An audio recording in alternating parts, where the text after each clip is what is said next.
할렐루야. 네. 먼저 좀 호구 조사를 좀 잠깐 하겠습니다. 중학생 손 들어봐요. 중학생. 예, 좋습니다. 예. 이 자리에 앉아 있다는 거 대단합니다. 예. 우리 고등학생 손 들어보세요. 고등학생. 예, 좋습니다. 혹시 대학생? 예. 여기 대학 청년부 같이 있나요? 대학 청년부가 같이 손 들어보세요. 예. 예, 알겠습니다. 예, 나머지 분들은 그냥 들러리로 와주신 건가요? 그런 거 아니죠. 예, 좋습니다. 어떻게 이제 뭐 다 섞여 있으니까요. 오늘 원래 제가 이제 청년들이랑 청소년 하던 식으로 좀 이렇게 진행할까 합니다. 여러분 그냥 이렇게 성경책 보지 마시고 그냥 절 보시고요. 제가 원래 이제 왔다 갔다 하면서 해야 되는데 오늘 여기서 이렇게 좀 점잖게 좀 해보겠습니다. 제가 그 선교지에 있다가요 14년 만에 한국에 들어오게 됐습니다. 2008년도였는데 저는 이제 CC라는 곳에 있기 때문에 평상시에 뭐 사회 선교사를 많이 다니고 월요일부터 토요일까지 청년들 많이 만나고 다니냐고 주일날은 쉬어야 됩니다. 그러니까 사람들이 이제 주일은 쉽니다. 그래서 저는 주일에 진짜 쉬어야 되는 목사였는데 9월 말 정도에 제가 그 출석하던 교회에서 담임 목사님 저를 부르셨습니다. 이승재 목사님. 그래서 예 목사가 주일날 쉬면 안 됩니다. 그래서 저 주일 쉬어야 됩니다. 쉬면 안 된다고. 그래서 이 목적이 있어서 부르신 거였어요.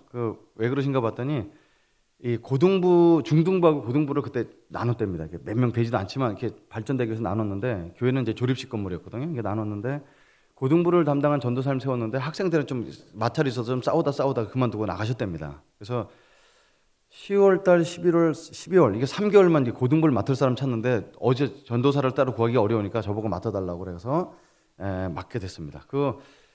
교회 제가 신세진게 만데 3개월까지는 못하겠냐 해갖고 이제 3개월 했습니다. 여러분 저는 이제 대학교 다니면서 예수 믿어갖고요. 한국을 떠나 14년 만에 왔고 청소년들 전혀 몰라요. 그래서 이걸 어떻게 해야 되나 싶어갖고 이제 첫 주에 나름대로 이제 설교 제목을 듣고 서갖고 웃기는 얘기도 하고 그러는데 아무도 안 쳐다봅니다. 아무도 안 쳐다봅니다. 반응은 기대도 안 했는데 쳐다보는 사람이 없고요. 다 여기밖에 안 보여요. 하도 숙이고 있어. 그다음 스마트폰도 없을 시대인데 2008년도에는. 그리고 이제 여기 보이는 애들은 괜찮은데 뒤가 보이는 애들이 있어요. 그래서 이렇게 뒤돌아 앉아 있는 겁니다. 그래서 이 전도사님이 싸울만 했구나. 그리고 제가 설교하는데 전혀 무시하고 그냥 큰 소리로 계속 떠드는 거예요. 그래서 이제 저는 그런 모욕감을 처음 받아봤어요. 여러분 이렇게 쳐다나 봐주시잖아요. 그래서 땀이 삐질삐질 나더라고요. 그래서 20분 무슨 설교인지 모르고 끝나고 이제 축도를 하고 이게 나갔습니다. 나갈 때 그래도 얘네들이랑 3개월 지내야 되니까 나갈 때 빨리 나가고 이제 뒤에 가서 악수를 했습니다. 하나 악수하고 근데 아까 뒤돌아서 떠들던 애가요. 이렇게 쳐다보더니 손을 내미니까 이렇게 턱 치고 나가는 거예요. 막 총 있으면 쏠 뻔했습니다. 저는 대한민국에 총이 없다는 게 얼마나 감사한지 모르겠어요. 그날 뚜껑이 막 열리는 줄 알았어요. 그래서 그날 저희 애가 이제 그 당시 고등학교 1학년이었는데 우리 아들 데리고 가서 아들 오늘 뭐 예배가 좀 그랬냐 그랬더니 딱딱하고 우리 교회는 힘들어요. 그게 말 설교하는 것도 잘 안 들리고요. 그래서 설교가 재미없었냐 그랬더니 아빠 시대에는 재밌었는지 모르지만 지금 우리한테 안 먹혀요. 그런 게 그러더라고요. 그래서 뭐 어떻게 했으면 좋겠냐. 아빠가 3개월은 설교를 해야 되는데 그러니까 텔레비전 사자고 그랬잖아요. 저희는 텔레비전이 아직도 없습니다. 그래서 그럼 텔레비전 말고 뭘 해야 되냐 그랬더니 유행하는 노래 좀 들으시고 계속 개그 콘서트라는 것 좀 보시고 그래야지 요즘 애들을 알 수 있다고. 그래서 이제 개그 콘서트는 갑자기 볼 수 없어서 우리 아들이 찾아준 영상이 있었습니다. 요즘 뜨는 애예요. 이렇게 갖고 난 본래 예쁘장한 애들이 이렇게 치마 짧게 입고 와서 이렇게 춤추고 이런 정도인 줄 알고 그래 보자 이렇게 봤는데 치마 짧게 입고 나오는 여자가 나오진 않고요. 의자를 가운데 놓고 다리를 벌려서 거꾸로 앉고 노래를 하는 거예요. 난 처음 봤습니다. 2008년도였는데 무슨 노래인지 아세요? 네, 거꾸로 이렇게 앉아서. 그래서 이제 좀 그런데 그걸 또 다리를 번쩍 들고 일어나더니 왔다 갔다 춤을 추는데 다리 사이가 보일랑 말랑 그러니까 솔직히 저 혼자만 보겠어요. 근데 아들이랑 같이 보니까 민망하잖아요. 그래서 아들 보고 이런 걸 봐야 되냐 그랬더니 뭐 이 정도 갖고 그러세요? 믿음으로 보세요. 제가 그래서 믿음으로 끝까지 그 영상을 이렇게 다 봤던 기억이 납니다. 그래서 그 노래 제목이 미쳤어요 했어요. 그래서 그거를 애가 어떻게 만드는지 mp3를 해갖고 제 mp3를 넣어줘갖고 아빠도 좀 들어보세요. 그래서 제가 그걸 일주일 내내 주야로 묵상을 했습니다. 근데 굉장히 은혜가 되더라고요. 여러분 지금 여기 앉아 계신 대학생들이나 청년들 뭐 지금 대학생은 예전에 뭐 몇 년 전이니까 미쳐서란 노래 듣고 뭐 잘했겠지만 제가 여러분 만날 때도 미쳐서란 노래는 있었어요. 우리나라 노래는 아니었고 포렌카가 불렀던 크레이지 러브라는 노래가 있었습니다. 그냥 이렇게 시작해요. 크레이지 러브 이렇게 나오는 거예요. 그러니까 어느 나라든지 어느 시대든지 사랑의 최고는 미친 사랑이죠. 그래서 그날 야 이거 괜찮겠다 싶어갖고 미쳤어 노래를 했는데 오늘 여름이랑 전화는 요한복음 10장을 큐트하다 보니까 미쳤어의 원조가 나오는 거예요. 예수님이셨습니다. 예수님이 나는 양을 위해서 목숨을 버리노라. 나는 양을 위해서 목숨을 버리노라. 나는 양을 위해서 목숨을 버릴 권세도 있고 취할 권세도 있나니 나는 양을 위해서 목숨을 버리노라. 이렇게 4번 얘기하세요. 근데 그걸 보고 사람들이 야, 양을 진짜 사랑한 사람인가 보다 이렇게 묻지 않고 바리새인과 서기관들이 저가 귀신 들려 미쳤거늘 왜 저의 말을 듣느냐 이렇게 얘기하는 거예요. 그래서 미쳤어의 원조가 예수님이구나. 그래서 그 주간에 그 주일날 그 고등부 설교를 뭐 몇 명 되지는 않지만 그래도 설교 제목을 미쳤어 해갖고 설교를 제가 이렇게 의자를 거꾸로 앉고 이제 시작을 했습니다. 그래서 미쳤어 나를 정말 미쳐서 나를 떠나 버버버버 뭐 이렇게 했더니 애들이 쳐다보는 거예요. 그래서 아, 얘 쳐다는 봐주는구나. 그래서 그날 미쳤어를 해갖고 했는데 뒷부분은 제가 좀 울먹으면서 설교를 했습니다. 그 다음 주는 뭐 없냐 그랬더니 이제 아브라카타브라 10점 만점에 보전. 그 다음에 기도 그러면 내 소원을 말해 봐봐 해갖고 이제 3개월을 때웠어요. 솔직히 때웠습니다. 근데 처음에 한 13명, 너너 명 있던 애들이 그 다음에 우리 목사 이상한 사람 있다 데리고 들어왔고 3개월 만에 85명이 됐습니다. 그래갖고 이제 전 목사님 3개월 약속시켰으니까 그만두게 됐습니다. 그랬더니 교회에서 전교회가 반대해갖고요 7년을 고등부를 하게 됐습니다. 그게 이제 저의 첫 번째 고등학생들 만난 첫 경험이었습니다. 물론 그 다음서부터는 제가 가요를 사용하거나 그런 적은 없고 진짜 복음만 전했는데 학생들이랑 교감했다는 사실 자체가 저는 굉장히 성공인 걸 감사했다 생각합니다. 그 당시에 우리 청소년 중에 한 친구가 목사님 이렇게 문화 감각도 있으신 것 같은데 영화를 하나 소개해 드릴게요. 거기 2008년도에 소개했던 영화가 슬럼독 밀리어네어라는 영화 있습니다. 그거 보신 분? 네. 아직 지금 쓰지 마세요. 쓰지 마세요. 네. 슬럼독 밀리어네어라는 영화는 꼭 보셔야 됩니다. 성경 담으로 보셔야 됩니다. 예. 이 영화는 발리우드 영화입니다. 처음부터 끝까지 인도 영화예요. 그러니까 인도 영화는 길죠. 여러분 인도 영화가 왜 이렇게 긴지 아세요? 인도 사람들이 돈이 없는데 극장 가서 영화가 1시간 반 만에 끝내면 막 데모 안 됩니다. 그러니까 그 사람들 길게 해줘야 돼요. 그래서 중간에 댄스도 하고 뭐 하고 그래서 스토리가 가는데 발리우드 영화는 처음부터 끝까지 유명한 배우가 하나도 안 나오죠. 그래서 처음에 영화를 봤는데 영화 내용은 간단해요. 한 일자무식 학생이 여러분만 청소년이 나오더니 퀴즈 문제를 맞춰서 점점 비싼 문제를 맞춰서 나중에 돈을 많이 딴다 이런 내용입니다. 근데 전개가 재밌습니다. 이 자말 말릭이라는 청년은요 일자무식이야. 유치원도 가본 적이 없어요. 영화 제목에서 들린 것처럼 슬럼가에 사는 개예요. 여러분 슬럼가에 사는 우리가 이렇게 가난한 동네 사는 애들도 가난한데 그 집에 개면 얼마나 그랬어요? 이게 왜 영화 제목을 이렇게 붙였냐면 얘가 쇼 프로그램 나오는데요. 우리 1대100이라는 그 쇼 프로그램 퀴즈 쇼를 봐도 맞추기 어렵죠. 근데 이걸 제일 처음에 문제는 3만 원, 두 번째는 10만 원, 그다음에 100만 원, 그다음에 1000만 원, 2천만 원, 3억, 6억 이렇게 나가는 문제인데 6억까지 간 사람이 없죠. 우리나라 돈 6억이니까 그 나라 돈으로는 이제 100만 높입니다. 근데 얘가 왜 가냐면 이유는 딱 하나예요. 맞춰갖고 돈 벌려고 나가는 게 아니고 자기가 어렸을 때 헤어진 여자친구가 있는데 이메일도 없고 핸드폰도 없고 아무것도 없대 헤어져갖고 살아있는 것만 알게 되면 서로 서울역 광장에서 만나자 이렇게 헤어진 거예요. 그러니까 얘는 가고 한 문제도 못 맞추고 떨어질 거 뻔하지만 망신당할 거 알고 전화 걸고 나간 겁니다. 그러니까 너 어디서 왔어? 안티문바이. 그때 안티문바이 시골. 너 직업이 뭔데? 핸드폰 회사에서 일해요. 핸드폰 회사에서 일해? 그거 뭐 사람들 전화 거는 거 아니? 전화 거는 사람들한테 차 따라주는 사람이에요. 그러니까 얼마나 학력이 없는 애예요. 그러니까 이 사회자가 나와서 얘기할 때마다 여러분 안티문바이에서 온 시골 청년 사이왈라 자말 말릭하고 소개를 해요. 그러니까 사람들이 막 비웃어요. 그러니까 얘가 막 얼떨떨한 애가 오는데 첫 번째 문제를 맞춥니다. 뭐 그럴 수 있죠. 쉬우니까. 근데 두 번째 문제는 너무 쉬운데 못 맞춰요. 어떤 문제였냐면 우리나라로 좀 바꾸자면 우리나라 국기 이름이 뭡니까 이런 거예요. 유치원만 가도 태극기인 거 아는데 얘는 몰라요. 그래서 그거를 방청객 퀴즈를 해서 두 번째 문제를 맞춥니다. 세 번째 문제 맞춥니다. 근데 계속 맞춰나가요. 그래서 이 애가 맨 마지막에 6억 문제를 남기고요. 6억 문제가 나오려고 하는 직전에 배를 울려요. 왜냐하면 시간이 다 돼서. 그래서 이 사회자가 전 인도가 난리가 난 거죠. 사회자가 얘기를 합니다. 너무 안타깝습니다. 이 마지막 문제 6억짜리 문제 100만 루피짜리 문제 내일 시간에 진행됩니다. 그리고 쇼 프로그램을 마칩니다. 그리고 얘를 이제 자말 말리고 데리고 나가는데 원래 이렇게 정문에 나가면 왼쪽으로 나가야 되는데 오른쪽으로 데리고 나가죠. 오른쪽은 뒷문이거든요. 근데 얘가 고개를 깨우뚱하고 뒷문으로 나갔는데 거기 경찰도 있으면 몽둥이 두들겨 패고 머리에 시커먼 거 씌워서 경찰서를 끌고 갑니다. 이유는 딱 하나. 이거는 있을 수가 없어. 너가 맞출 수가 없어. 분명히 문제를 유출했거나 무슨 방법이 있었을 거야. 그래서 밤새 고문을 해요. 밤새. 근데 고문을 아무리 해도 저는 답을 알고 있었어요. 알고 있어서 그러니까 말이 안 되잖아요. 근데 아침까지 얘를 물고문에다 막 뭐 매고문을 했다가 매달아 놓습니다. 위에 높은 경찰관이 와서 얘기하죠. 뭐 좀 알아냈어 그랬더니 터프가이, 좀 센 놈인데요. 그래서 그럼 마지막 방법 써. 그게 이제 매달아 놓은 애한테 전기 고문하는 거예요. 양쪽 엄지발가락에 놓고 전기를 올려요. 애가 부들부들 떨다가 의식을 잊어버립니다. 그러니까 높은 경찰이 야, 사람 의식이 있을 때까지는 해야지. 이게 뭐야? 그러고 싸우다가 밤새 고문한 사람 뭔가 느낀 게 있죠. 이게 거짓말로 알아요 할 수가 없다는 거죠. 근데 얘가 혹시 얘가 진짜 다 알았던 거 아닐까요? 그러니까 높은 경찰이 주먹을 벌면서 야, 병신 같은 놈아.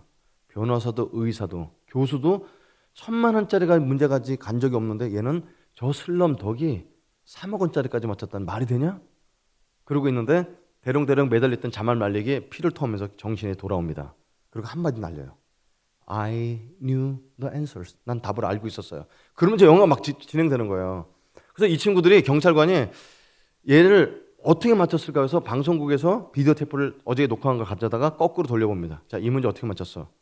제 삶 속에 이런 사건이 있었어요. 그럼 이 문제는 저는 학교를 안 가봤지만 제 삶 속에 이런 사건이 있었어요. 이 문제는 저는 어렸을 때 이런 사건을 겪었어요. 삶 속에 답이 다 있었어요.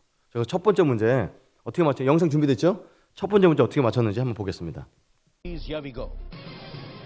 Who was the star in the 1973 hit film Zanjeer?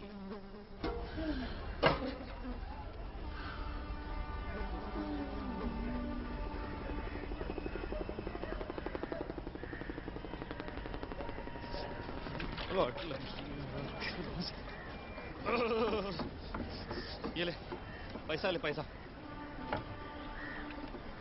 Jamal जल्दी से बाहर निकल प्रकाश को जाना है अभी पूरी खत्म नहीं हुई ये टाइम पास बंद कर यार बहुत अर्जेंट है यार शर्म आ रही है इस पे कोई टाइम लिमिट थोड़ी ना होता है लेंडी मेरी बॉर्डर पे आ गई है भाई जल्दी कर कस्टमर बाहर खड़ा हो तो सब टाइम लिमिट होता है जमाल पैसा दे मेरा चल पैसा दे साला लेंडी हट हट साले तुमने तो मेरे भागे की आवाज लगा डाली अमिताभ का हेलीकॉप्टर अमिताभ अमिताभ अमिताभ बच्चन सारी दुनिया जिसकी टांग उसका सर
예, 여기까지 오겠습니다. 예.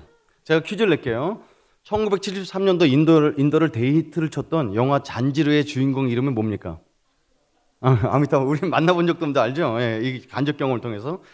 얘는 학교에서 배운 게 아니라 똥을 뒤집어 쓰면서 한 영화 배우 사인을 받았어요. 그 문제를 못 맞출 수가 없잖아요. 그래서 그 문제를 맞추는 거예요. 학교는 안 다녔지만. 자, 그럼 종교 문제. 라마교를 섬기고 있는 승려가 완전 무장으로 종교를 하고 있을 때 오른쪽 손에 들고 있는 물건은 뭐냐? 이거 자기 종교 아니면 잘 못 맞춥니다. 여러분, 우리가 기독교회 안에 있으면서 기독교에도 문제를 잘 모를 텐데 지금 불교에 있는 승려들이 하는 습관에 대한 질문하면 모르죠.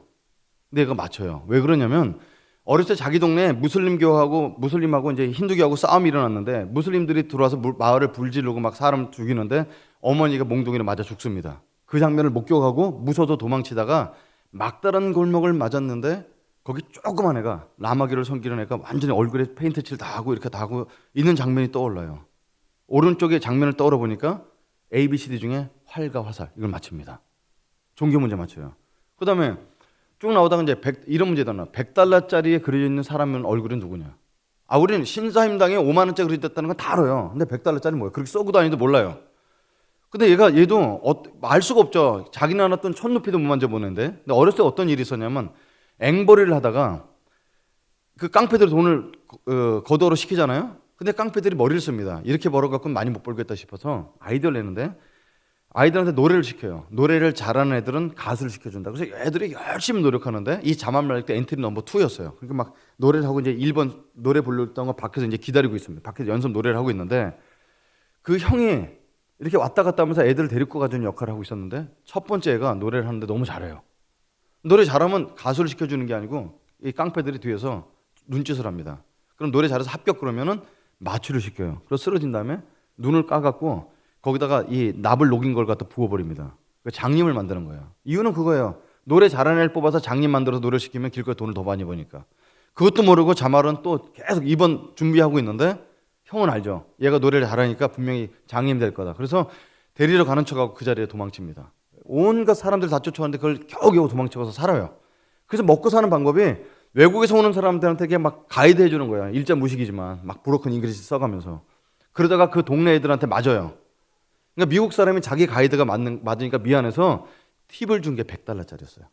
근데 그 형한테 들키지 않으려고 혼자 몰래 갖고 있었는데 어느 날 지하보도를 건너가고 있는데 많이 듣던 목소리가 노래를 합니다. 누굴까요? 자기 친구, 자기 앞에서 노래 부르다 장님 된 애가 있는 거예요. 키도 이만큼 커졌어요. 그래서 그 앞에 가서 아무기야 이렇게 이름 불러요. 그러니까 얘가 노래 부르다 멈추더니 만져봅니다. 너 자말이지? 너도 많이 컸구나. 그때 너만 두고 도망쳐서 미안해. 아니야, 너라도 장님 안 됐으면 됐지. 잠시 침묵이 흐르는데 자말이 결심을 합니다. 내가 비상금처럼 영원히 갖고 있던 이 돈, 이 친구 줘야 되겠다 해서 $100짜리 손에 쥐어줘요. 근데 얘가 장님은 만져보고 냄새 맡아보잖아요.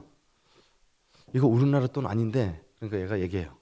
$100짜리야, 미국 돈. 거짓말하지만 네가 무슨 $100짜리가 있어. 거기 누가 그려져 있는데 처음으로 보는 거예요. 누군지 잘 모르겠는데 약간 대머리인 아저씨가 수염이 난 할아버지 같은 사람이 있어. 근데 이 장님애가 학교를 다녔던 애야. 벤자민 프랭클린 이렇게 얘기해 줍니다. 그 기억 때문에 맞춰요. 그래서 문제를 계속 맞춰나가는 거예요. 학교를 한 번도 안 다니고. 그래서 저는 이걸 처음에 이 영화를 봤을 때 힌두교 운명론 태어날 때부터 저렇게 맞춰줄 수밖에 운명이다 생각하는데요. 운명론으로 끝난 영화였어요. 근데 맨 마지막짜리 6억 원짜리 문제가 맞히면서 위에 박이 터져서 막 꽃가루가 쏟아질 때 그거를 멀리서 지켜보고 텔레비전을 지켜보던 사람이 있었습니다. 누굴까요? 그 형. 그 형은 일평생 깡패들이랑 있으면서 사람들 괴롭히고 이렇게 하면서 자랐던 사람인데 자기 동생은 착하게 살고 이런 걸 보면서 자기 인생이 다가 아니다 깨닫기 시작하죠. 그래서 그동안 깡패짓해서 벌어온 돈을 욕조에다 깔고 자살을 하려고 총을 들고 있습니다. 동생이 대박 나서 맞춰서 6억 원짜리 100만 루피짜리 100만 장자가 되는 걸 보는 순간 깡패 두목이 들어와요. 그 깡패 두목을 총으로 쏴서 죽입니다. 깡패 두목 부하들이 형을 쏴서 죽여요. 총 맞아 죽습니다. 자, 영화는 이렇게 끝나는 것 같은데 아주 0.5초 정도, 1초 정도 되죠. 그때 조그만 목소리를 한마디 대사를 합니다. 형이 죽으면서. 뭐라고 그러냐면 God is great. 밑에 자막이 어떻게 나냐면 하나님은 위대하시다. 아니 힌두교 영화에 무슨 하나님이 다시 돌려봤는데 정확한 목소리로 조그맣지만 정확한 목소리로 God is great. 제가 이 영화를 보고서 조사를 해봤어요. 아니 힌두교에 왜 하나님 등장하지? 영화는 모든 사람이 다 인도 사람들인데 영화 감독이 데니엘 볼 감독이라고 영국 감독입니다. 크리스천 백그라운드를 갖고 있어요. 이 감독들은 하고 싶은 얘기를 한마디로 싹 뒤집는 거잖아요. 그래서 이 영화를 재해석을 해봤습니다. 운명이 아니라 우리 삶 속에 답이 있다 이런 걸 발견하게 됐습니다. 하나님이 살아계시고 나를 이 땅에 보내셨을 때 그냥 던져진 존재가 아니라면 내 삶 속에 답이 있다 이런 겁니다. 여러분 저는 아주 독특한 집안에 태어났어요. 왜? 저희 어머님이 18살 때 시집 오셨는데 38살 때까지 20년 동안 아기를 못 낳으셨어요. 여러분 20년 동안 아기 못 낳으면 불임이라서 아기를 못 낳는 거예요. 저는 태어났는데 아버님의 가정을 두 개를 갖고 계셨어요. 너무 사랑하셔 가정을. 그러니까 하나만 갖고 계셨는데 가정 사랑이 너무 지나치죠. 가정을 두 개를 갖고 있었어요. 그러니까 저희 아버님은 4대 독자인데 아들을 못 낳으니까 엄마가 가정을 또 하나 갖고 계신 거죠. 그러니까 어머니가 38살 됐을 때 아기 낳는 걸 포기했을 때 저희 할머니께서, 저는 할머니 얼굴 뵌 적 없는데, 야, 네 남편 어떻게 난 줄 아냐? 절에 가서 천일기도해서 난 거야. 너도 한번 해봐라. 그래서 38살 때 머리를 깎고 스님이 돼서 절에 들어가셨습니다. 3년 동안 하루도 빠짐없이 천일기도 해갖고 3년을 채우고요. 천일을 채우고 다시 머리 기르고서 이렇게 나왔는데, 어쩌다 우리 집에 오시는 아버님, 별로 사랑도 안 하지는 않는 아버님이 왔다 가셨는데 제가 잉태가 됐어요. 저는 부처님의 은혜로 이 땅에 태어나게 됐습니다. 부처님 아니시면 태어날 수 있는 방법이 없는 거예요. 그래서 저는 태교서부터가 한나가 기도해갖고 사무엘을 바친 것처럼 저는 절에 바쳐진 존재였습니다. 어렸을 때 어머니가 그래서 여러분, 저는 어머니를 기쁘게 하는 방법은 딱 그거예요. 공부도 잘하지 못하니까 딱 방법은 불경을 외우고 열심을 갖고 부처님을 섬기는 거. 그렇습니다. 그래서 저는 지금도 이게 성경 말씀 잘 안 외워지는데 불경은 잊어버릴 수가 없어요. 정거 엎드는 소리 만수리 수수리 사방원에 오원이 쭉 나와요. 그냥 놔두면은 그게 무슨 뜻인지도 모르고 외웠던 거. 근데 제가 목사가 돼서 불경을 끊었습니다. 목사 불경 외우면 불경스럽잖아요. 그래서 끊었어요. 그리고 이제 그런 백그라운드 잘하는데 아버지는 안 계시지, 어머니 일찍 나가시지, 저희 집에 바보가 하나 있었는데 그건 이제 나중에 좀 말씀드리고, 이렇게 있었는데 저한테 인생 영향을 주신 분이 있어요. 누굴까요? 우리 아랫집에 사는 형. 그 형 집이나 우리 집이나 형편이 똑같은데 저희 아버님은 5종 세트를 계셨거든요. 뭐냐면 어머니를 이제 알코올 중독. 그러면 술 드신 분은 꼭 어서 구타를 하세요. 왜 구타를 하실까요? 돈을 뺏어 가시려고. 그 돈 갖고 뭐 하실까? 도박 중독. 세 번째 뭘까요? 여자 문제. 그리고 마지막에 참 이게 위대하신다고 생각하는데 평생 직업을 가져본 적이 없으십니다. 그래서 하셨어요. 이걸 저는 5종 세트라고 생각하는데 우리 아랫집 형편이 비슷했어요. 근데 그 형 집안은 4종 세트예요, 아버님이. 딴 거 다 똑같은데 거기는 어머니한테, 부인한테 맞고 사세요. 그것만 달라고 똑같았습니다. 그 형이나 우리나 똑같이. 여러분 응답하라 1988 보시죠? 동네 나오면 집집마다 쓰레기통 바깥에 있는데 그걸 발로 꽝 차면 똥파리도 쫙 날아가는데요. 그걸 한 손으로 날아갈 때 잡아갖고 몇 마리 잡냐, 이게 기록인데 제가 3마리의 보유 기록을 갖고 있었어요. 근데 아랫집 형이 4마리로 깨갖고 내가 그 기록을 못 깼었습니다.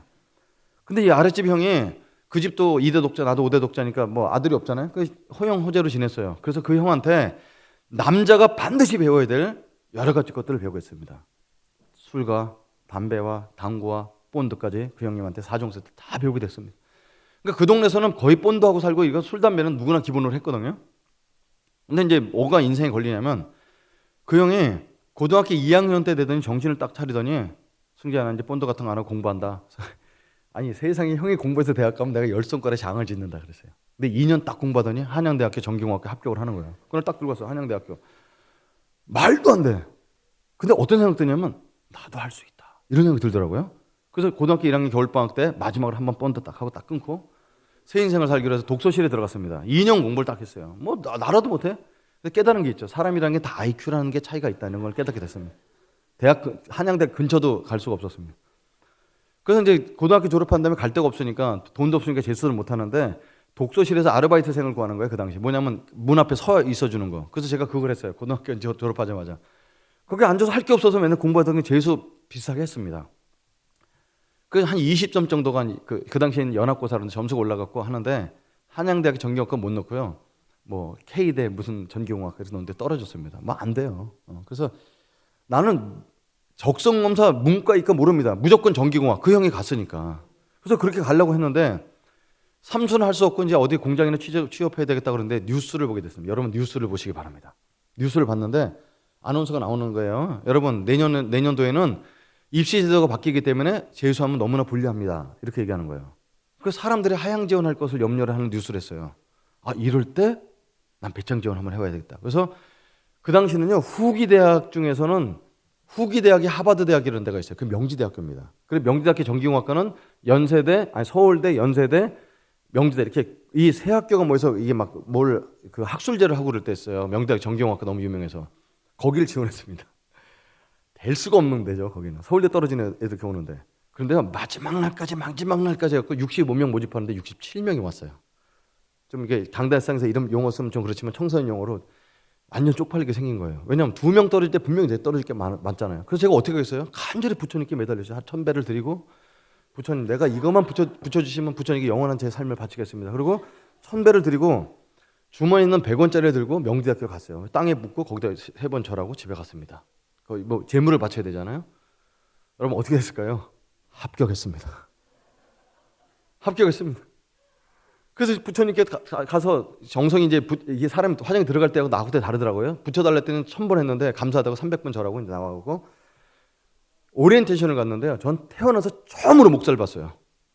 할렐루야! 이 학교 오신 여러분 환영합니다. 왜 목사님들은 목소리가 그런지 전 참 이해는 안 가는데 이 학교 오신 여러분 환영합니다. 그때 처음 알았어요. 명지대학교가 미션 스쿨인 걸 처음 알게 됐습니다. 2박 3일 동안 오리엔테이션 하는데 이 제가 처음에 접한 기독교는 굉장히 폭력적이었습니다. 의견 안 물어보면 막 때리는 거예요. 2시간 반짜리 예수 영화를 보여주는데요. 누가복음을 1장부터 24장까지 말씀을 그대로 맞는 영화예요. 여러분 성경 이런 말씀입니다. 말씀은 진리니이다. 완전 진리는 거예요. 2시간 반 동안 누가복음을 갖고 왔는데 거기 보면 예수님이 외국인이 나오는데요. 안녕하세요. 한국말 더빙인데 재미가 더럽게 없어요. 그걸 2시간 반 동안 막 보고 막 소녀가 죽었다고 이러는데 일어나라 그러니까 소녀가 일어나더니 살려주셨어요. 막 컴퓨터 그래픽도 하나도 없는 그런 영화예요. 근데 그 영화 맨 마지막 2시간 반 만에 이 시간에 이 영화를 보고 감동받아서 예수님 영접할 사람 자리에서 일어나시기 바랍니다. 이런 거예요. 그리고 2박 3일 버텼는데 맨 마지막 날 광고가 나와서 학생처장님이 여러분 우리 학교는 미션 스쿨인데 이 채플을 듣지 않으면 졸업이 안 됩니다. 그 채플이 뭔가 봤더니 예배였어요. 여러분 미션 스쿨 다닌 분은 알지만 그 일주일에 한 번씩 들어줘야 되잖아요. 고민하다가 부처님 제가 어떻게 할까요?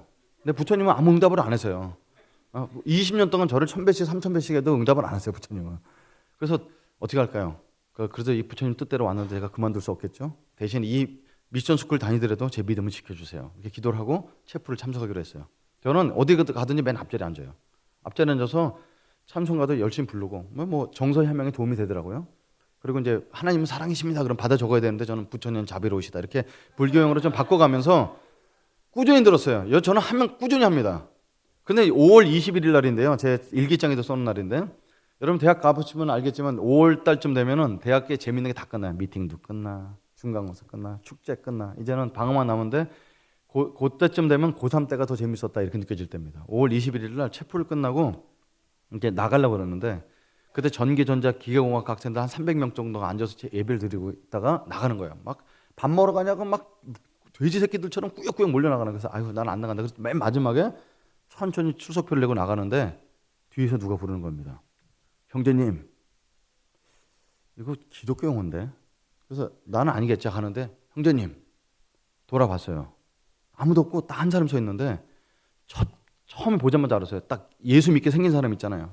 이게 고운 대학은 하나도 없고 교회 아니면 환영받지 못할 얼굴이 있습니다. 그런 얼굴에 이제 여기도 몇 명 보이는데 그런 사람이 딱 보더니 형제님 저를 쳐다보고 있는 거예요. 그래서 왜요? 그랬더니 자기가 전자공학과 3학년인데 이 학교에 미션 스쿨인 걸 알고 와갖고 정말 캠퍼스에 복음을 전하고 막 이러려고 왔는데 믿음 좋은 사람이 거의 없다는 거예요.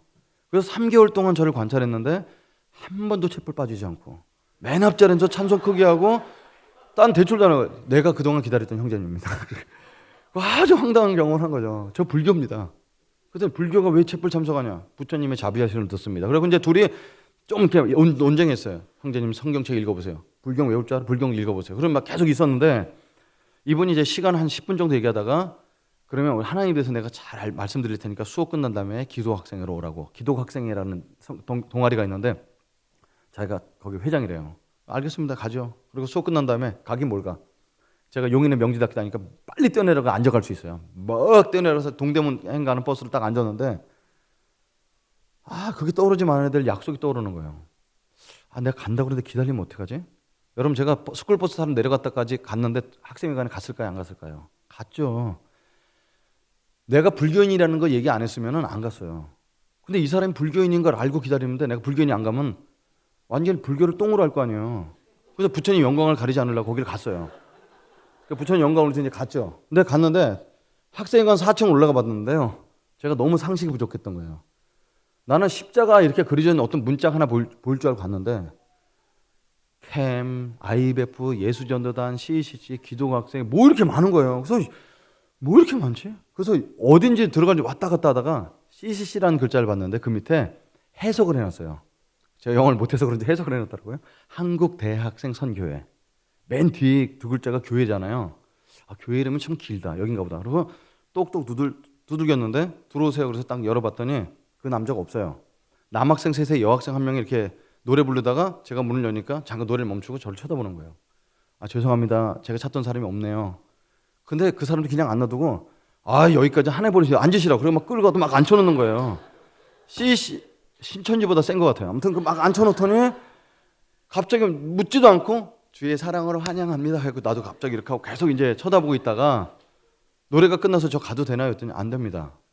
그래서 여기서 뭘 꺼내는 거예요. 사형리.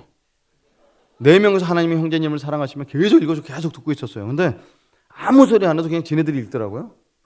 그래서 한참 읽었는데 이 기도문 같은 걸 하나 읽더니 이 기도문이 당신의 마음에 드십니까? 그러더라고. 아무 소리 안 했어요. 그랬더니 형제님 이건 꼭 대답하셔야 돼요. 이 기도문이 당신의 마음에 드십니까?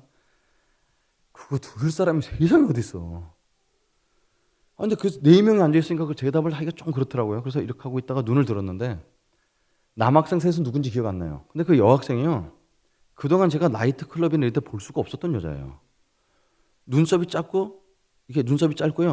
화장이 하나도 없는 그 쌩얼인데 올백으로 이렇게 했고 뒤를 묶었는데요. 펑퍼짐한 바지에 손톱이 색깔이 하나도 없는 영락 없는 수녀였어요.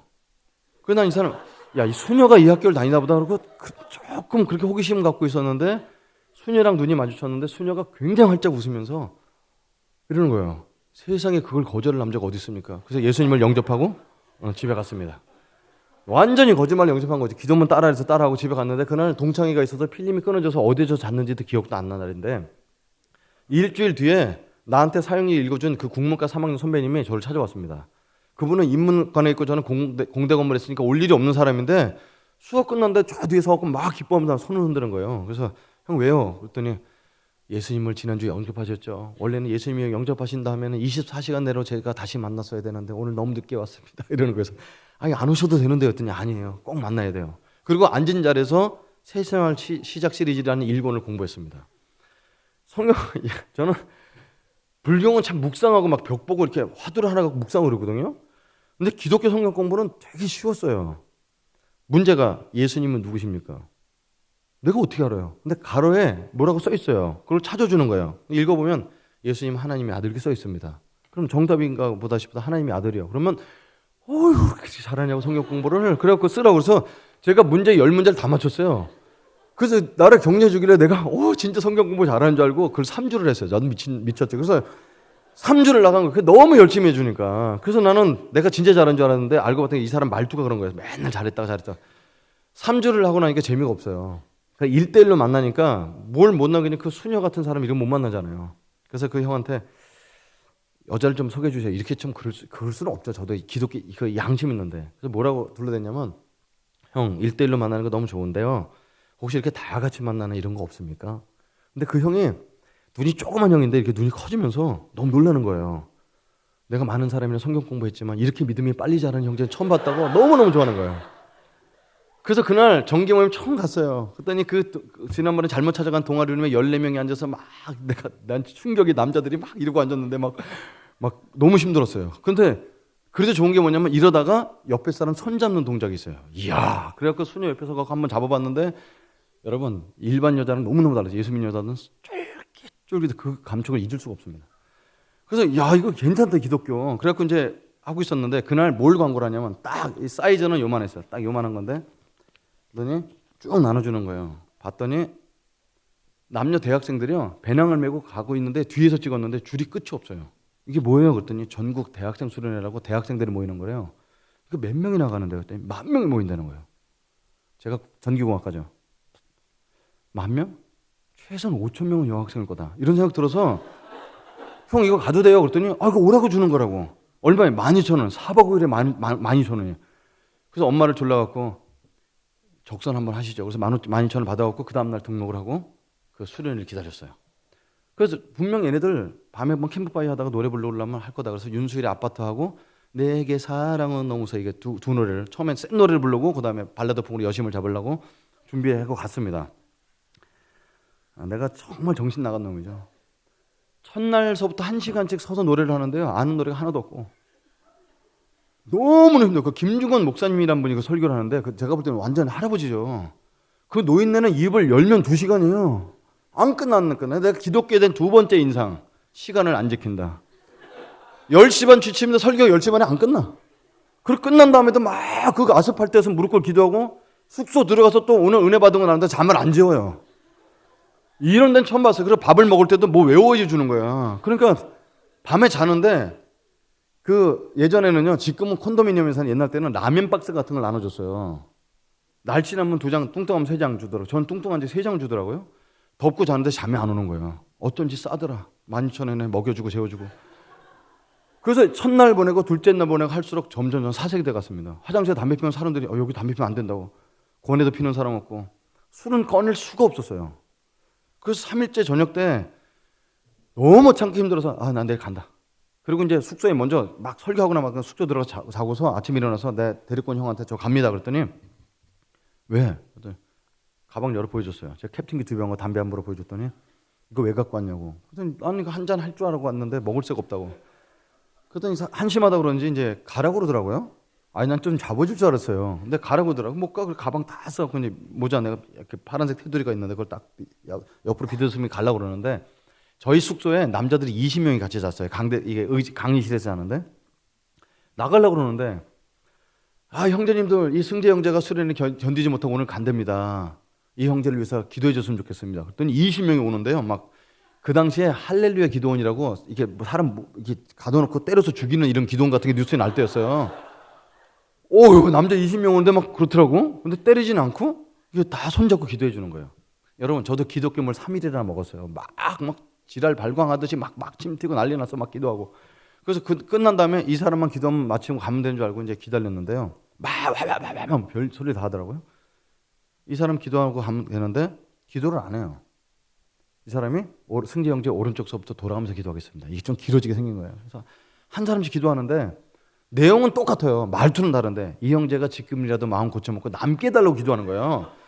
난 그 이해가 안 가는 게 그걸 왜 거기다 대고 해. 나한테 얘기하면 되는데 다 저기다 대고 나보고 나보라는 사람 한도 없고 여기다 대고 얘기하는 거예요. 난 그게 되게 이상했어요. 그래서 쭉 돌아가서 하는데 이 사람이 기도하면 되는데 이 사람이 기도를 안 하고 이렇게 쳐다보니까 내가 예수쟁이들 싫어하는 거 있거든. 울어요. 벌써 땅에 눈물 자국이 뚝 떨어져 있는 거야. 이 형제가 지금이라도 남게 해주시고요. 막 울어요. 근데 병신 왜 울어? 이게 울 일이야? 나무라면 될 거 아니야. 근데 막 울다가 있는 거야. 그래서 이 형제가 지금 남게 되는데 저희 어머님이 늘 해주시던 말씀이 있습니다. 남의 눈에 눈물 나면 네 눈에 피눈물 난다. 그래서 조금 잠깐 고민이 됐어요. 그래서 형, 나 하루 더 있으면 될 거 아니에요. 울지 마세요. 그랬더니 갑자기 말이 빨라지면서 예수님이 기도합니다. 그래서 저는 막 20명이 박수를 치는 거예요. 기도응답 됐다고. 그래서 저는 밀짚 모자 내려놓고 하루 더 남기로 했습니다. 그래서 요절도 안 해오고 남 멋대로 돌아다녔는데 밤 됐는데 전기가 아무 데도 안 돌아. 그 김정 목사님 설교하는 데밖에 안 돌아. 그래서 거기에 갔어요. 거기 앉아서 땅바닥에 앉아서 딴짓하고 앉았는데 3일 동안 안 들리던 설교가 그날 밤 들리는 겁니다. 그 설교 내용도 굉장히 딱딱했어요. 지금도 그게 쟁쟁해. 모든 사람은 죄인입니다. 나랑 관계 전혀 없죠. 목사들이 죄인이지. 그들이 얼마나 돈 많이 받아먹어. 이렇게 그 당시도 여러분 안티 기독교라는 단어만 없을 뿐이지 다 똑같아요.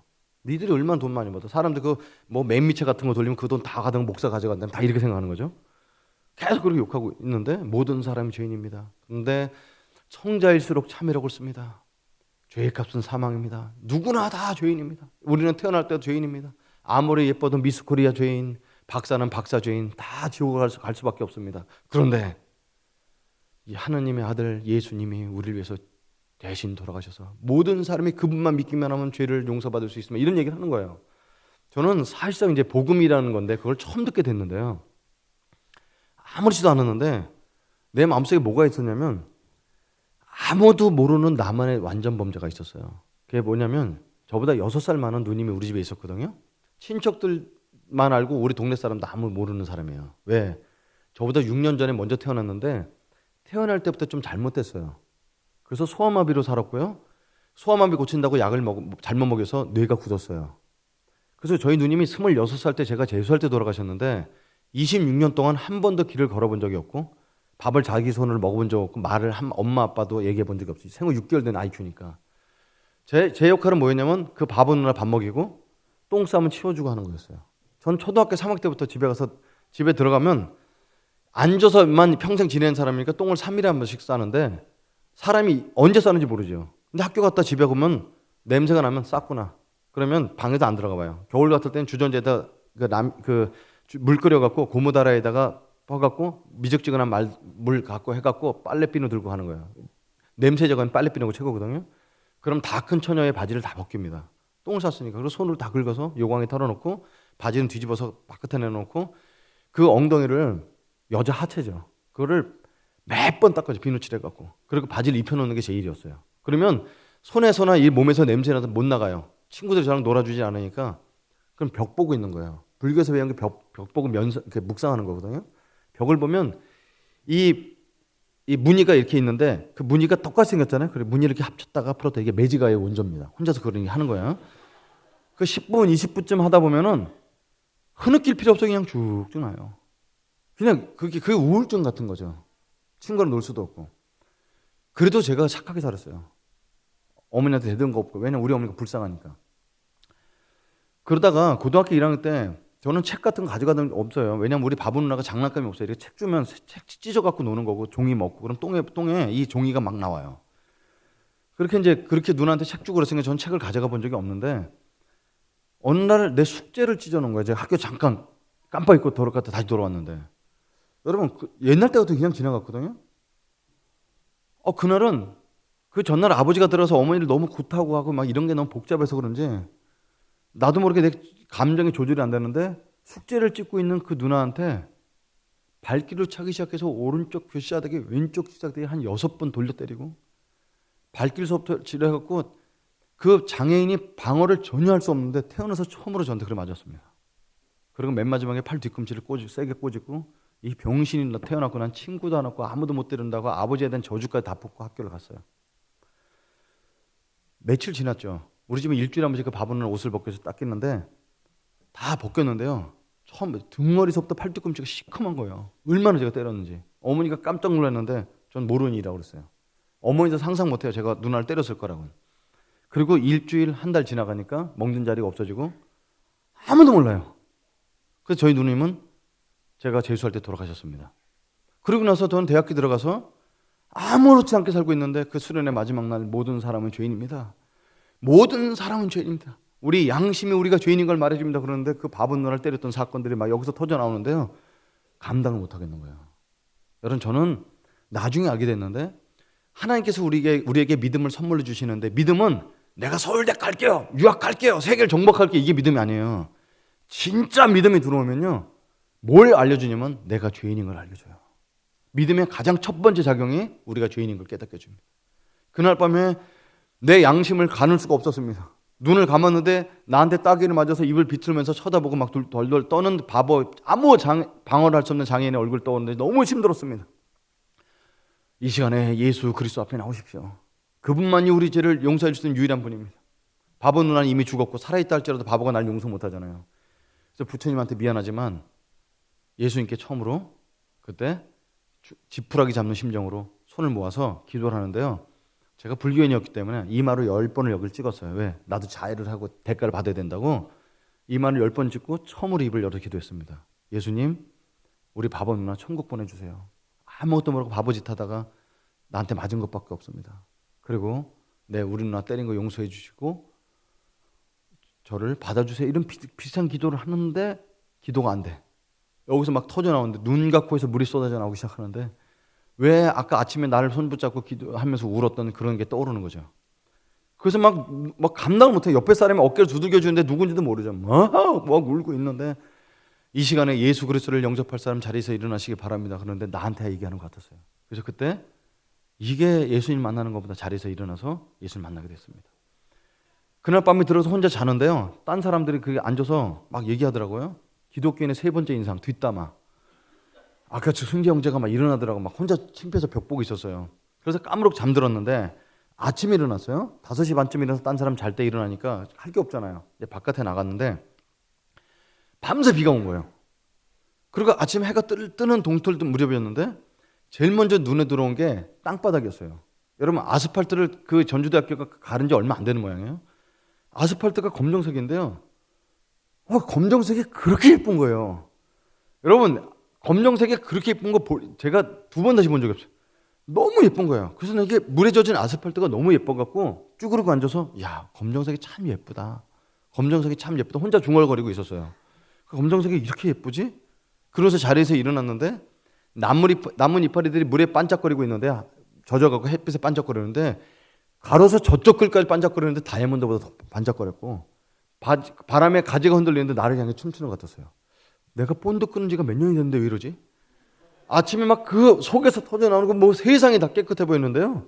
너무 놀란 거예요. 지나가다 한 사람 봤는데 ROTC였어요. 여러분 대학교 1학년 ROTC는 최소한 3학년이잖아요. 머리 깎은 거 보니까. 옛날 때 같으면 사람들이 나한테 말 걸까 무서운데 그 사람들이 다가가갖고 내가 첫 번째 만난 사람이잖아요. 안녕하세요. 저 어저께 예수님은 믿은 명지대학교 전기공학과 1학년 이승재라고 해요. 그랬더니 이 사람 놀래죠. 그러면서 아유 축하해요. 교회 안 다니는데 어떻게 잘 오셔 예수 믿으셨어요. 그다음 할 말이 있어야죠. 그다음 샬롬 이러고 갔어요. 그동안 배운 게 있어서 내 속에 뭔가 다르죠. 그날 숙소로 다시 들어갔는데 제일 먼저 떠오르는 사람은 우리 아버지였습니다. 술 먹고 들어서 맨날 때려부시고 어머니 구타했던 아버지가 떠오르는데 그렇지 우리 아버지도 5살 때 할아버지가 돌아가셨다는데 우리 아버지도 아버지를 잘 몰라서 그랬을 거야. 그게 용서가 되는 거죠. 저는 예수님이 이 땅에 오신 목적이요. 요한복음 10장 10절에 내가 온 것은 양으로 생명을 얻게 하고 저는 이 생명이라는 것이 종교 생활을 얘기한다고 생각하지 않아요. 교회 생활 10년 한다고 얻어지는 것이 아니고 예수님과의 만남이 있어야 된다고 생각합니다. 이 생명은 받은 사람만 알아요. 교회를 한 번도 가본 적 없고 성경 한 줄도 읽은 적 없지만 누가 예수님이 생명이래 그러면 뭔지 설명을 하겠어. 뭐라고 딱 신학적으로 종교적으로 말을 할 수 없지만 1000배씩 하고 3000배씩 절해서 얻을 수 없는 게 있는 거야. 그게 생명이에요. 예수님 이 땅에 오신 목적은요 여러분을 종교인을 만들려고 헌금을 더 걷어가려고 교회를 지으려고 선교사를 하려고 온 목적이 아니고 내가 온 것은 양으로 생명을 얻게 하고 저는 놀란 게 그러고 나서 교회 생활을 하는데 교회는 오래 다녔는데 나 같은 생명을 체험하지 못한 사람이 너무 많다는 걸 알게 됐습니다. 그 생명. 여러분 예수 믿는 사람하고 안 믿는 사람 차이가 어떤 차이가 있을까요? 예수 믿으면 저절로 막 시험 문제 막 답안지 보이고 그럴까요? 안 그렇습니다. 예수 안 믿는 사람은요 공부 잘하려면 공부를 열심히 해야 돼요. 예수 안 믿는 사람 공부 잘하려면 열심히 해야 돼요. 컨닝도 하고. 여러분 저는 고등학교 3학년 내내 대짝꿍이 골치 분자였어요. 저는 불교인이고 그래서 얘가 성경책 읽을 때마다 너무 힘들어서 엄마한테 얘기했더니 특수 제작 염주를 사주셨어요. 그래서 얘가 성경책 읽으면 오른쪽에 넣고 막 염주 돌리면서 전곱제는 소리에서 이렇게 외웠는데 염주 돌리다 들켰어요. 그러니까 얘가 막 내 눈을 쳐다보고 이 주기도문을 막 외우는 거예요. 성경책 펴놓고. 그래서 저도 막 염주 갖고 돌려가면서 불경 외우고 그랬고 불교계 대표, 기독교 대표가 싸운 적이 있어요. 근데 아무 일은 일어나지 않았습니다. 근데 하나 발견한 건 얘는 진짜 착했어요. 처음에 친하지 않을 땐 장난을 못 쳤는데 밥 먹을 때마다 기도하더라고요. 처음엔 반찬 뺏어 먹다가 그다음 눌러도 보고 때려도 보고 그래서 밥 먹을 땐 기도해요. 그래서 반찬 뺏어 먹으니까 화는 한 번도 안 내는데 딱 달라진 건 뭐냐면 기도할 때 반찬을 이렇게 가리고 기도하더라고요. 그거 외에는 달라진 게 없고 그걸 버티는 거야. 그러니까 지금 봐서는 나 같은 애가 얼마나 못된 애였어요. 근데 진짜 착하더라고요. 그렇게 기도해요. 옛날 때는요 책상에 깃다래 갖고 가운데 가방을 놓고 시험을 봤어요. 시험지가 오면은 제일 먼저 여러분 시험지 받으면 제일 먼저 뭐예요? 이름하고 번호 써야지. 얘는 기도해요. 그래서 가끔 보면 시험지에다가 이름 안 써네. 그럼 얘예요. 기도하다가 못 쓰는 거야. 깜빡했고. 열심히 해. 이렇게 착한 애가 없어요. 저는 8등 정도 했어요. 60명 중에 뒤에서. 그러니까 52등 이렇게 하는 거죠. 저는 세상에 나처럼 책도 안 갖고 다니는데 나보다 공부 더 못하는 애가 있는 게 너무 신기한데 얘는 나보다 잘해요. 51등. 그러니까 이 바보 같은 놈아 그렇게 기도해갖고 맨날 해갖고 나보다 1등 잘하는 난 교회 안 다닌다 그러는 거예요. 왜냐면 얘는 이제 공부를 안 하고 맨날 교회에서 살고 이런 애였어요. 저도 예수 믿고 세상의 모든 것을 아는 것을 다 배설물 여기고 성경책만 읽었어요. 그랬더니 성적이 막 배설물처럼 나오더라고. CCC 이렇게 나오더라고요. 이게 애서 좀 그런 거죠. 우리가 기독교 세계관을 제대로 배워야 되는데 얘 그런 거예요. 여러분 일반 은총이라는 게 있어요. 예수 믿는 사람도 똑같이 고난받고 어려워요. 여러분 세월호 탄 사람 중에 예수 믿는 사람 살았어요. 똑같이 죽었어요. 그 믿음 좋은 애들도 다 죽었어요. 고난이 오면 다 똑같이 어렵습니다. 세상에 갖고 있는 법칙은 똑같이 적용돼요. 그런데 우리는 예수 믿으면 한 번 더 힘들어요. 왜? 정직하게 살아야 되니까. 그래서 로마서 5장에 환난과 핍박과 이런 걸 계속 얘기하는 게 예수님이 우리의 평화인데도 불구하고 모든 것에서 하나님 예수님 생명에서 끊을 수 없다고 계속 얘기해 주는 게 살기가 힘드니까. 예수 믿는 게 그게 쉬운 게 아니죠. 그러니까 예수 믿는 사람하고 믿지 않는 사람의 차이는 공부 더 잘한다, 목사님 기도를 받았더니 모르는 거 막 찍기만 해도 답이 정답 맞았다, 이런 거는 간증거리도 아닙니다. 똑같이. 그럼 예수 믿으면 생명이 있다는데 감정을 느끼지 말고 뭐가 더 있냐면요. 예수님 안 믿을 때는요. 물론 저는 불교인이니까 윤회죠. 똥파리 때려 잡을래도 이게 돌아가시면 우리 아버지일 수도 있어. 이게 나도 얘 똥파리 죽으면 난 나중에 똥파리에 잡혀먹이는 진드기 될지 몰라. 이렇게 생각하는 게 또 윤회니까. 그러니까 이제 사람이 그래서 착한 일을 해야 될지 모르겠지만 이게 답이 없어. 내가 답이 뭐지? 나는 어쩌다 태어났는지. 그래서 제가 만다라라는 책을 읽었는데 김성정 씨의 그 소설인데요. 이 불교인의 그 승려가 고민하면서 술강가 지내고 있는 건데 생명의 답을 찾을 수가 없어요. 나 이 소주 한 잔보다 안 되는 이 남자 몸에서 나는 이 액체 때문에 태어났다고 계속 술을 마셔요. 답이 없으니까. 근데 예수 믿으니까요. 저는 부모님이 원치 않는 사람이었고 아버님이 원치 않는 사람이었고 불교 집안 알코올 중독자 집안 아들로 태어났지만 나를 태초부터 구별하셨대. 그리고 나를 아셔. 그리고 나는 원래 하나님의 자녀로 예정을 입고서 태권 받아서 내가 어디로 가는지 알아요. 여러분 이게 아무것도 아닌 것 같지만 정말 진리를 탐색하고 고민하고 있는 사람은 내 인생에 답이 있다는 거예요. 그 예수님께서 우리에게 주시는 생명은 이 땅에서 갑자기 잘 되고 대박 나는 게 아니에요. 그리고 예수님이 이 땅 오신 목적이 두 번째가 풍성한 삶을 위해서 오셨다는 거예요. 내가 온 것은 양으로 생명을 얻게 하고. 자, 예수님 믿고 천국 가는 것만 끝이 아닙니다. 왜냐하면 예수님이 이 땅에 오셔서 주기도문 두셨어요. 일용할 양식을 달라고. 그게 우리 삶과도 관계되어 있는데 풍성한 삶을 오셨는데 자, 풍성한 삶은 아까 조금 전에 말한 것처럼 다른 사람보다 로또 복권 당첨돼서 잘 사는 게 아닙니다. 하나님이 그렇게도 해주세요. 예수님 믿고 평안하고 있으면은 딴 길로 가지 않은 공부도 잘할 확률이 있어요. 근데 예수 믿는다고 똑같이 놀아도 공부 잘한다는 의미는 아니죠. 풍성한 삶은 그런 게 아니에요. 우리 삶을 돌아볼 수 있는 디코딩에서 볼 수 있는 안목을 주시는 거예요. 그래서 로마서 8장 28절에 모든 것이 합력하여 선을 이룬다는 거예요. 자 보세요. 제가 대학교 1학년 때 예수님 믿고 나서 그 수녀님한테 가서 우리 사귀읍시다 그랬더니 선배님이에요. 선배가 야 누나랑 사면 안 돼. CC가 뭐의 약자인 줄 알아? 캠퍼스 커플 컷. 이 연애하면 잘리는데요. 이렇게 얘기하더라고요. 원래 캠퍼스 크루세이드 포 크라이스트인데 그러더니 연애를 못하게 하는 거예요. 그러지 마. 그럼 좀 만나줘요. 그랬더니 그럼 내가 기도해 볼게. 그래서 일주일 뒤에 자기랑 성경 공부하는 여제자를 소개해 줬어요.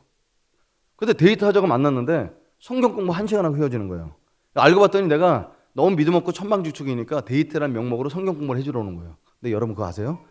수준은 어떻게 평준화됐냐면 낮게 평준화됩니다. 1시간 성경 공부하던 거 50분, 40분 나중에는 성경 공부도 안 하고 데이트하게 됐습니다. 내 수준에 맞춘 거. 맨날 영화 보러 가고 그 당시에는 자연농원이라는 자연농원 놀러 에버랜드 놀러 다니고 이렇게 했는데 진짜 사랑했습니다. 제 첫사랑입니다. 근데 8개월을 사귀었는데 얘가 어느 날 나한테 뭘 보여주는 거예요. 토플 점수가 되게 높게 나왔어요. 얘는 2학기 들어올 때부터 공부를 잘해서 미국으로 유학 가려고 오네요. 근데 그날 그 점수를 보여주면서 뭐라고 하냐면 승재 형제 나 7년 있다가 의사 돼서 들어올 텐데 미국에서 기다려줄 수 있냐고 물어보는 거예요. 대답을 잘해야 돼요. 대답을. 7년 기다렸다 그러면 완전 인생 조지는 거예요. 그래서 사랑은 사랑인데 우리 서로 얽매이지 말자. 7년 뒤에도 아무 사귀는 사람 없던 그때 해보자. 그리고 보내줬어요. 덕숭 돌담길에서 딱 뽀뽀를 해주고 돌려보냈습니다. 한 일주일 뒤에 그 수녀 누님이 나한테 그랬어요. 헤어졌지? 예. 덕숭에서 또 이상한 짓 하고 보내줬대. 다 아시는 거예요. 왜냐하면 그 자매가 다 얘기해 주고 간 거예요. 근데 너무 외로워하지 마. 그럴 줄 알고 한 명 더 준비했어. 그래서 이제 자매를 한 사람 더 소개해 줬어요. 근데 그 자매는 3개월 공부하다 깨졌어요. 왜? 집이 너무 부자야. 신동아 그룹건설에 무슨 외동 손녀딸 뭐 이래갖고 데이트하러 오는데 그랜저를 몰고 오는 거예요. 학생이. 가끔에. 그 당시 그랜저는 아무나 타는 게 아니었거든요. 조수석에 몇 분 앉아있다가 끝나게 됐습니다.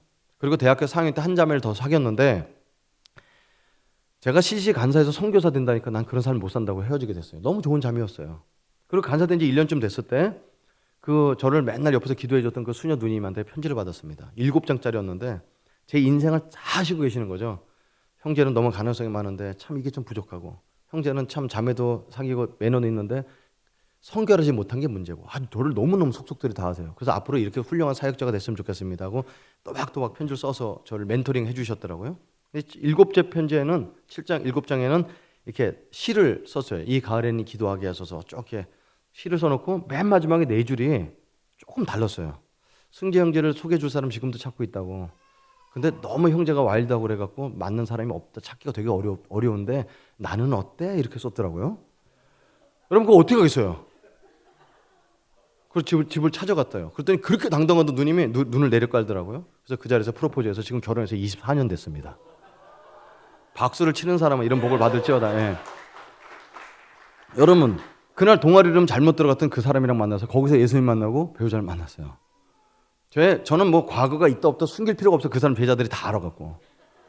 그 사람 제가 영원한 첫사랑이 처음 보자마자 이 사람이구나 깨달았다는 거야. 그걸 믿거나 말거나. 여러분, 우리가 나이트클럽 가서 사귀는 사람도 재밌고 할 수 있어요. 그런데 어떻게 보면 하나님이 그 순간에 계셨지? 어떻게 그렇게 그 순간에 계셨지? 여러분, 합력해서 선을 이룬다는 뜻은 뭐냐면 하나님 모든 순간에 계시다는 거죠. 여러분, 전 인생의 쓰레기통에 처박고 싶은 순간이 얼마나 많은지 몰라요. 우리 바보 누나 때렸던 거. 아무 모르면 인생에 내가 다시 산다면 그날 저녁은 이 쓰레기통에 처박고 싶습니다. 우리 아버지 가끔 오셔서 어머니를 구타하시는데 나중에 알코올 중독된 사람은요 근육이 점점 빠지면서 삐쩍 말라가고 어머니는 힘이 세지죠. 안 맞으세요. 나중에는 힘이 딸리니까 아버지가 어느 날 나오시더니 제가 고등학교 2학년 때가 됐는데 화장실 옆에 있는 부삽을 갖고 휘둘렸고 막 어머니를 깨갖고 얼굴 깨지고 막 하면서 피가 나는데 부삽으로 여자를 때리는 거예요. 그러나 저도 더 이상 못 참았습니다. 그 당시엔 진짜 내가 소리내서 저 새끼는 아버지도 아니고 인간도 아니다. 그래서 부엌에 들어가서 칼을 들고 수박 자르던 칼 딱 하나 있어요. 그거 그 당시 용어로 배때지 몇 번 쑤시고 인생 끝내기죠. 그래서 한 방 저지르려고 방에 들어갔는데 그 어머니가 피에 흘리면서도 나를 계속 말리시는 거야. 야, 술 먹은 개라고 그러지 않냐? 참아라. 내일 아침에 아버지랑 얘기해봐라. 그래갖고 그날 겨우 넘었어요. 내가 만나 그날 막 칼로 쑤시고 그랬으면 제 인생 끝났죠. 폐류 나라고 신문에 나고. 여러분, 인생 그래서 한 방이에요. 청소년 시절에 자기 몸을 잘 관리해야 돼요. 그날 아버지랑 난리치고 어머니를 머리끄댕이 잡고 나와서 길거리에서 어머니를 때렸던 그 순간은 동네 사람이 다 아는 그 순간은 쓰레기통에 처박고 싶습니다. 인생에 그런 순간 많아요. 근데 로마서 8장 28절을 미국 사람이 어떻게 표현하냐면 There's no trash bin in heaven 이렇게 해놨어요. 하나님 나라에는 쓰레기통이 없다 이렇게 해놓은 거예요. 모든 것이 합력해서 선을 이뤄. 무슨 알코올 중독자 있는 집안에 태어난 게 무슨 합력해. 여러분, 제가 아버지 학교 강사인 거 아세요? 아버지가 집에서 얼마나 중요한지 모릅니다. 10번, 100번 강조해도 아버지의 리더십이 가정에 너무너무 중요합니다. 여기서 가끔 장애인 사역한다는 사람이 있어요. 여러분, 장애인의 삶은 저만큼 알겠어요? 이 걸어왔던 모든 인생 길이요. 자말 말리기 걸어왔던 것처럼 순간순간 이때가 다 지금 삶에서 필요한 거예요. 저는 문과 기질이 맞아요. 적성검사를 해보니까 문과가 97, 이과가 38이에요. 저는 공대를 졸업했다는 게 기적입니다. 그래서 인생을 돌아본 이과 공부 2년 하고 대학 전기공학과 4년 공부한 인생 완전 날라리. 그걸 갖고 내가 영문학을 했더니 철학을 했으면 얼마나 도움이 됐겠어요. 그런데 제가 CC에 한국당에 돌아왔을 때 저한테 학원국장을 맡겨주더라고요. 여러분, 학원국장이 뭐냐면요. 10,000명 수련회를 집회하는 거예요. 전국에. 제가 일주일 동안 썼던 돈이 12억입니다. 그래서 3년을 썼어요. 여러분, 그 공대 기질 없으면 감당을 못해요. 그러니까 우리는 피해가고 이렇게 되는 것 같지만 모든 순간 하나님 계시구나라고 깨닫는 거예요. 지금 제가 집이 있거나 무슨 뭐가 있거나 그렇지 않아요. 그런데 돌아보니까 내가 정말 복받은 삶이구나. 디코딩 할 수 있는 생각이 돼요. 그래서 합력하여 선을 이룬다는 거예요. 그래서 주님이 말씀하신 오늘 요한복음 10장에 말씀하신 우리에게 생명을 주고 풍성한 삶을 산다는 것이 세상이 말하는 것과 굉장히 다릅니다. 이거는 예수님 만난 사람만 알 수 있어요. 그래서 I am what I am by the grace of God. 내가 나 된 것은 하나님의 은혜입니다. 나처럼 불교 집안에서 태어난 사람이 어떻게 사람들에게 복음을 증거하며 2012년도에는 선교 한국의 조직위원장을 했는데 뭣도 모르고 맡겨보니까요. 제가 38개 선교단체 대표들이랑 2년 동안 총회장을 하면서 그걸 한다는 거예요. 여러분 생각해보세요. 선교사 중에 얼마나 많은 사람이 많아서 사람들을 가르치고 해야 됐었는데 저처럼 불교 집안에 태어난 사람이 그걸 조직위원장을 2년 동안 하면서 총회장을 어떻게 했겠어요. 돈 두고 안 되는 아무것도 안 되는 건데 그렇게 사람들을 데려서 쓰면 하나님이 그래서 영광 받으시는 거죠. 여러분 이 자리에 계신 분들 저보다 더 좋은 환경 아니면 더 악한 환경도 있을 수가 있습니다. 그러나 주님을 진짜 잘 만나면 억지로 믿어라가 아니고 교회 오는 게 기쁩니다. 제가 예수님 믿고 나서 어떤 데 성경책 읽다가 아침 7시에 폈는데 이거 너무 안 읽었나 보니 11시간 앉아서 읽을 때가 있었어요. 그건 누가 돈 주고 11시간 읽으라고 안 돼요, 그거는.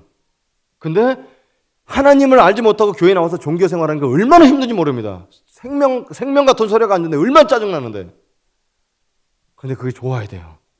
하나님께 영광 돌리는 방법이 세상 것 갖고 영광 돌리는 게 아닙니다. 여러분, 세상 것 갖고 영광 돌리려면 저 같은 사람이 인데 쓰지 못해요. 서울대 간 사람은 세상 영광 돌릴 수 있어요. 미국에는 하버드 대학 간 사람은 영광 돌릴 수 있어요.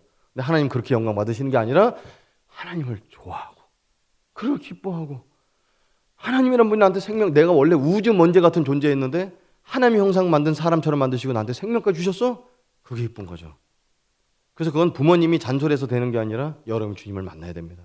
저는 오늘 청년에 많은 사람이 오지 못했고 여행도 떠나고 했지만 여러분이 무엇보다도 주님을 만나서 종교적인 사람이 아니라 생명과 풍성한 삶을 반드시 누리는 여러분 되기를 간절히 축원합니다. 오늘 여기까지만 하겠습니다. 기도하겠습니다. 살아계신 하나님 아버지, 주께서 우리에게 이 땅에 오셔서 우리에게 생명과 풍성한 삶을 약속해 주셨습니다. 하나님 세상에서 줄 수 없는, 돈으로도 살 수 없는 그 생명과 풍성한 삶을 하나님 교회 생활한다고 다 받는 것이 아닌데 주님 특별히 이 자리에 온 사람들, 청소년, 청년들에게 베풀어 주셔서 예수님 믿는 것이 정말 기쁘고 능력 있고 하나님 속에서 넘치는 생명으로 주님을 쫓아가는 사람 되게 해주시옵소서. 종교생활 정리하게 해주시고 생명의 삶으로 돌아설 수 있도록 주님 만나 주시옵소서. 감사드렸고 예수 그리스도의 이름으로 기도드렸습니다.